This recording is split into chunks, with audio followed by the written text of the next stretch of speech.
We talked about previously on maybe a couple weeks ago, the fact that Joe Manchin had seemed to completely sink Biden's hopes of doing really anything, but specifically he said he was not going to support, or a report came out revealing that he was not going to get on board with any big climate bill. Obviously, Biden had originally proposed kind of at the beginning of his presidency, his Build Back Better plan, which was designed to both implement social programs and also address climate change and infrastructure stuff, kind of a very broad, expansive package. And Joe Manchin, throughout the process, along with Kirsten Sinema, have pretty much single-handedly or dual-handedly with the two of them, blocked this entire process and prevented really, really good policies from getting implemented. And it's been super upsetting to watch. And so another kind of nail was put into that coffin whenever Joe Manchin said, hey, even the smaller stuff that we were debating over, we gave up a long time ago on Build Back Better, but even the small, I no longer support. That was what the report was saying about how he was feeling behind closed doors, and it was allegedly upsetting the Biden administration. So I don't know what changed from a couple weeks ago to now,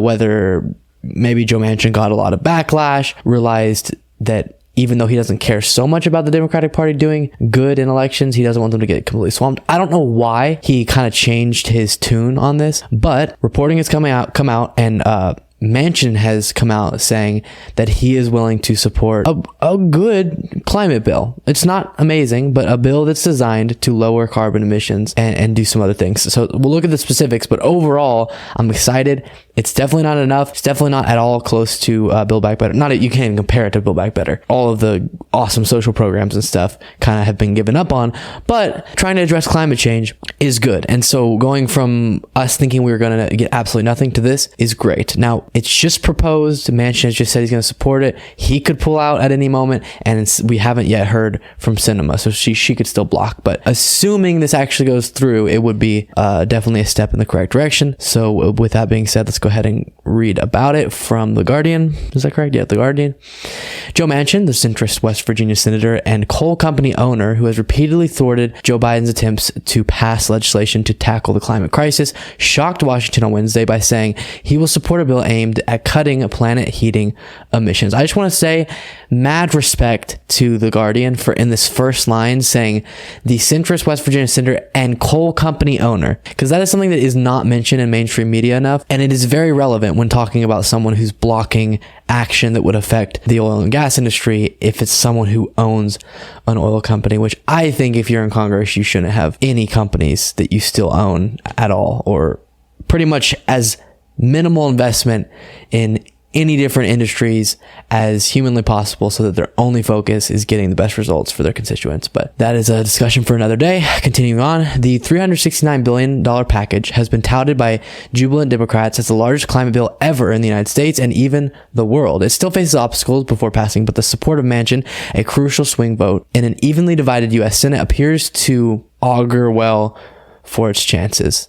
So what's in the legislation? All right, so we're going to break down what's in this bill, because I do think a lot of times, one of the things I try to do on my show at least, is when these things come up, at least give a skim through of what's actually in the bill, because a lot of times all that's discussed is the price tag and maybe a few major things in a bill. So then it's kind of a weird reality TV show conversation about Joe Manchin and Kirsten Sinema and Joe Biden, and they're having meetings about this dollar amount, and now they're bringing it down to this dollar amount, and not really talking about the importance of what's in the bill and how that would either affect people's lives or affect the planet, which in turn would of course affect people's lives. Okay, so the basics of the bill. The climate spending is part of a broader package known as the Inflation Reduction Act that totals $739 billion. The majority of this bill, however, is dedicated to confronting the climate crisis, with $369 billion dedicated to the crisis over the next 10 years. So I'll say, from a strategy point of view, I like that this is a part of an act that is titled the Inflation Reduction Act, because then when talking about your accomplishment, you get to say to the people who are concerned with climate change, we invested in this, that, and the other to address climate change through this particular piece of legislation. To people who are less concerned, you can, strike their ears positively by saying we passed the Inflation Reduction Act, especially if that ends up actually having an effect on inflation. Continuing on, it's part of a reconciliation budget that can only be passed with all 50 Democratic votes in the Senate due to unified yes. So of course Republicans aren't going to be on board with this. So we have to get all 50 Democratic votes. And that's why Kyrsten Sinema and Joe Manchin are always getting all of the attention, because they're the ones who usually block this stuff up. The bulk of the bill allows for large tax credits for clean energy, such as solar and wind power, to allow such projects to go ahead on a grand scale. States and utilities will also get $30 billion to help the transition to renewable zero carbon electricity.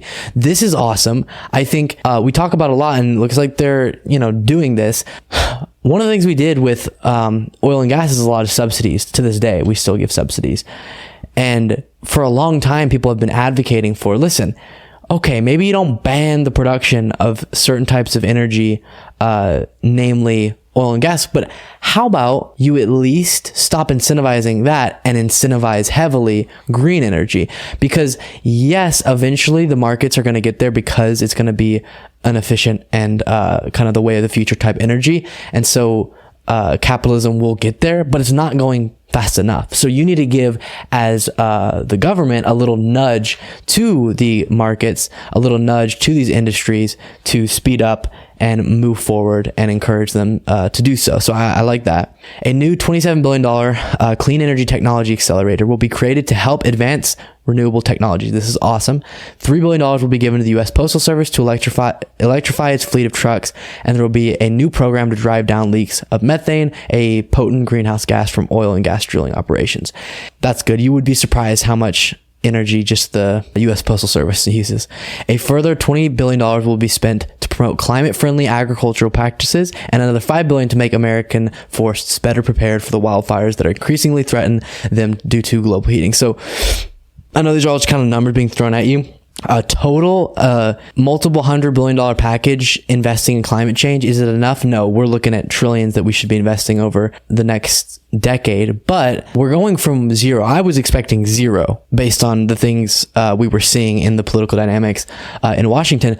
So getting hundreds of billions of dollars invested in really good options like this is important. I do want to know, though, and this is something you'll always hear whenever proposals come out, is what are the specifics? What does it mean to give $20 billion to promote climate-friendly agriculture practices? What does that mean? How is it implemented? That makes a big difference. Continuing on, the legislation includes a tax credit worth up to $7,500 for people who want to buy a new electric car. This is great, which has until now largely been the preserve of wealthier Americans. So that's important. If you want to get the average American driving electric, you have to do a few things. The first is we want the producers of these electric cars to advance the technology within the car so that it's closer to the user friendliness of a gas powered car, so you can drive further, longer battery life, stuff like that. But also just purchasing an electric vehicle right now is more expensive on average than purchasing a gas powered. But if you factor in $7,500 that can go towards that, that's going to make a big difference with who feels like they can buy it. There's also a $9 billion scheme focused on low-income households to electrify home appliances and make dwellings more efficient, more energy efficient. Further tax credits spread out over the next decade will make it easier to buy heat pumps, rooftop solar, and water heaters. Disadvantaged communities that suffer the brunt of fossil fuel pollution have also been recognized, with $60 billion dedicated to environmental justice projects across the U.S. Another important thing. Again, how does this specifically get implemented is super important, but it would be a gazillion hour video if we went through all of that.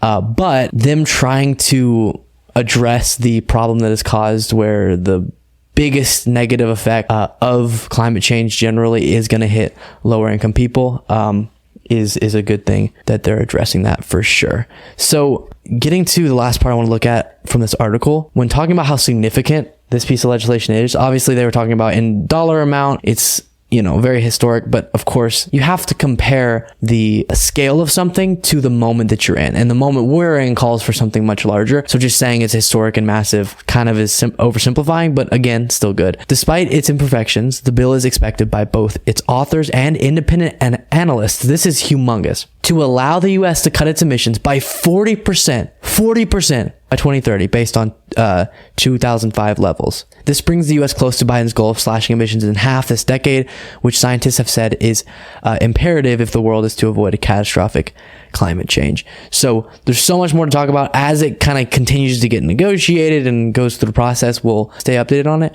But overall, a good move if this is true, that the actions taken by this bill would cut carbon emissions by 40%. That would be really, really good. That would make a massive difference.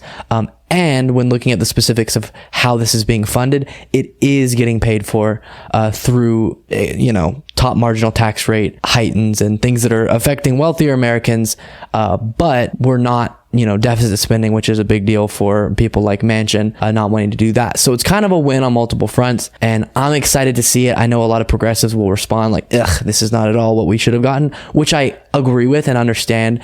And this moment calls for something so much bigger. But in the context of how corrupt and how obstructionist Manchin has been, seeing him come out and publicly agree to this package is a positive move. And I think the only way we're going to stay hopeful and optimistic about the future is to recognize when we get wins, even if they're not as big as we'd like them to be.